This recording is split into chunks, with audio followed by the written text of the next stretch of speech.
நமக்கு ஞாபகம் வரக்கூடிய ஒரு மிகப்பெரிய பேர், எக்ஸ்பீரியன்ஸும் கமிட்மெண்ட்டும் ரெப்ரசென்ட் பண்ணக்கூடிய நம்மளுடைய respected distributor Tiruppur Subramanian sir அவர்களை அன்போடு மேடைக்கு அழைக்கிறோம்.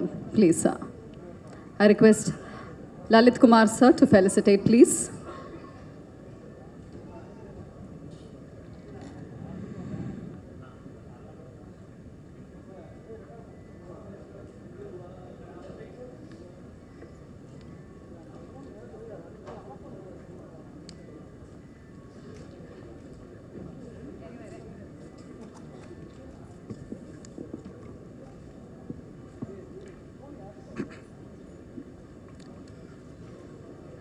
அனைவருக்கும் வணக்கம். ஒரு படத்தினுடைய வெற்றி எங்கே இருக்குன்னா, எத்தனையோ ஆடியோ ஃபங்க்ஷனுக்கு இங்கே போவீங்க, இந்த மாதிரி ஈவெண்ட்டுக்கு போவீங்க, எல்லாம் போவீங்க. அந்த ஈவெண்ட்டில் அந்த ஆடியோ ஃபங்க்ஷன்லாம் அந்த படத்தில் கதாநாயகனாக நடித்த நடிகரை பற்றி எல்லோரும் ஆஹா ஓஹோன்னு புகழுவாங்க. அப்படி புகழ்கிறத விட எந்த ஒரு படத்தை டைரக்டரை பற்றி எல்லாரும் பேசுகிறாங்களோ அந்த படம் தான் வெற்றி படம். டைரக்டருடைய டேலண்ட்டை பற்றி பேசினா மட்டும்தான் வெற்றி படம்.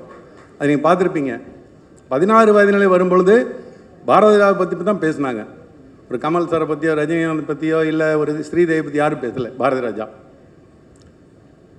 ஒரு சுவரலா சித்திரங்கள் மௌனகையில் வரும்போது பாக்யராஜை பற்றி மட்டும்தான் பேசினாங்க. ஒரு புலன் விசாரணை கேப்டன் வரும்போது செல்வமணி பற்றி தான் பேசினாங்க. சாட்சி சட்டமுறை வரும்போது சந்திரசேகர் சார் பற்றி தான் பேசினாங்க. ஜென்டில்மேன் வரும்போது சங்கரை பற்றி தான் பேசினாங்க. ஒரு அசுரன் விசாரணை வரும்போது வெற்றிமாறனை பற்றி தான் பேசினாங்க. இப்படி ஒரு படம் நீங்கள் பார்த்தீங்கன்னா மிகப்பெரிய வெற்றி படங்கள் அத்தனையுமே டைரக்டர் பேசப்படக்கூடிய ஆளாக இருக்கணும். டைரக்டர் பேசப்படக்கூடிய ஆளாக இருக்கணும். நடிகர்கள் டைரக்டர் சொன்னதை கேட்டு வேலை செஞ்சாங்கன்னா போதும், அது எல்லாமே வெற்றி படமாக இருக்கும். ஏன்னா இன்றைக்கி வெற்றி படங்களுடைய வெற்றி குறைஞ்சதுக்கு மிகப்பெரிய காரணமே நடிகர்களுடைய தலையீடு தான். அவங்க மட்டும் தலையிடாமல் இருந்தால் தமிழ் சினிமா இன்னும் ஏராளமான வெற்றி படங்களை கொடுத்துருக்கோம். ஏன்னா அவங்க என்ன நினைக்கிறாங்களோ அதை சொல்ல முடியறதில்ல.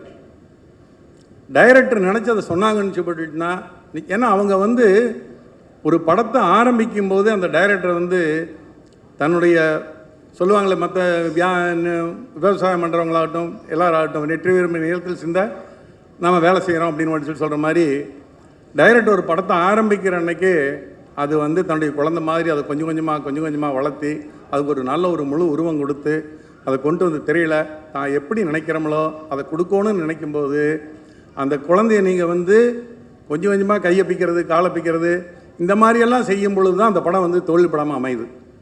அது இல்லாமல் டைரக்டருடைய போக்கில் நீங்கள் விட்டீங்கன்னு சொல்லிட்டுனா வெற்றியினுடைய சதவீதம், ஏன்னா நான் என்னுடைய அனுபவத்தில் நான் சொல்கிறேன், 50, 60, 70, 80, 90 பார்த்தீங்கன்னா வெற்றியினுடைய பர்சன்டேஜ் ரொம்ப ஜாஸ்தியாக இருக்கும்.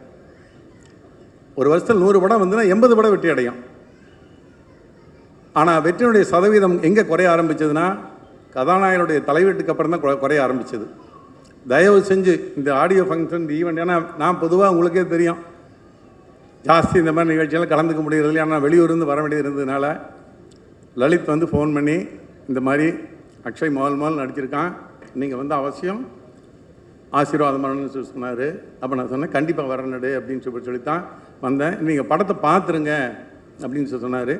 காலையில் வந்தோடனே படம் பார்த்துட்டு தான் நேரம் நான் இங்கே வந்தேன். டி சிவா கூட சொன்னார், அதாவது படம் பார்த்துட்டு யார்கிட்ட அசிஸ்டண்ட்டாக வேலை செஞ்சேன்னு சொல்லிட்டு கேட்டேன் அப்படின்னு சொல்லி கேட்கவே வேண்டியதில்லை. படத்தை பார்த்தா தெரிய வெற்றிமாறன் அசிஸ்டண்ட் அப்படிங்கிறது. ஏன்னா வெற்றிமாறனுடைய சாயல் இருக்குது. ஆனால் அந்த சாயல் எங்கே இருக்குன்னு சொல்லிட்டுன்னா முழுக்க எல்லாத்தையும் படத்தோடு கட்டி போட வச்சிடும்.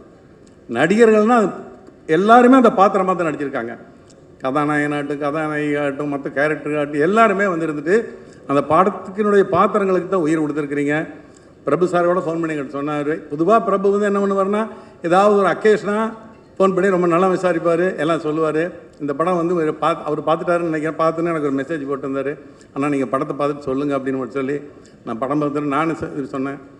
அற்புதமாக விக்ரம் பிரபுரத்தில் பிரமாதமாக பண்ணியிருக்கேன். ஏன்னா இவங்கெல்லாம் நம்ம பையனு கூட சொல்லக்கூடாது, பேர பசங்க மாதிரி இவங்கெல்லாம் நல்லா இருக்கணும் அப்படின்னு நம்ம மாதிரி இருக்கிறவங்க பெரியவங்க மனமார அவங்கள வாழ்த்தணும். ஏன்னா அதுதான் வந்து தமிழ் பண்பாடு, அதுதான் வந்து அவங்க நம்ம மேலே இருக்க மரியாதைக்கு நம்ம செய்யக்கூடிய ஒரு நல்ல விஷயம். அதே மாதிரி தான் அக்ஷய் பொறுத்தவரை இந்த படத்தில் நீ வந்து புதுமுகமாக இருந்ததுன்னா கூட அந்த புதுமுகங்கிற சாயல் கொஞ்சம் கூட தெரியல. அது எல்லாமே இதெல்லாம் காரணம் வேறு யாரும் கிடையாது, நீங்களாம் கிடையாது, முழுக்க டைரக்டர் தான் காரணத்துக்கெல்லாம். ஆமாம்மா, டைரக்டர் வந்து நாங்கள் நினச்சதை கொண்டு வந்துட்டார். அதுக்கு நீங்கள் எல்லோரும் சப்போர்ட் பண்ணிங்கன்னா நான் சொல்லுவேன் ஒழிய பிரமாதமாக எல்லாருமே பண்ணியிருப்பீங்க. ஒரு கேரக்டர் தனித்தனியாக நான் சொல்ல எனக்கு தெரியல. நல்ல அற்புதமான ஒரு படத்தை கொடுத்துருக்கீங்க. டைரக்டர் இந்த மாதிரி டைரக்டருடைய படமாக அடுத்த 2026க்கு அப்புறம், ஏன்னா நான் தமிழ் சினிமா எந்த இடத்த நோக்கி இருக்குங்கன்னு உங்களுக்கு எல்லாத்துக்குமே தெரியும். இது வரைக்கும் 79 நான் சினிமாவுக்கு வந்தேன். ஏறத்தாழ 45 வருஷம் ஆகிப்போச்சு, 25-45 வருஷம் ஆகிப்போச்சு. நாங்கள் எல்லாருமே ஒரே காலகட்டத்தில் வந்தோம்.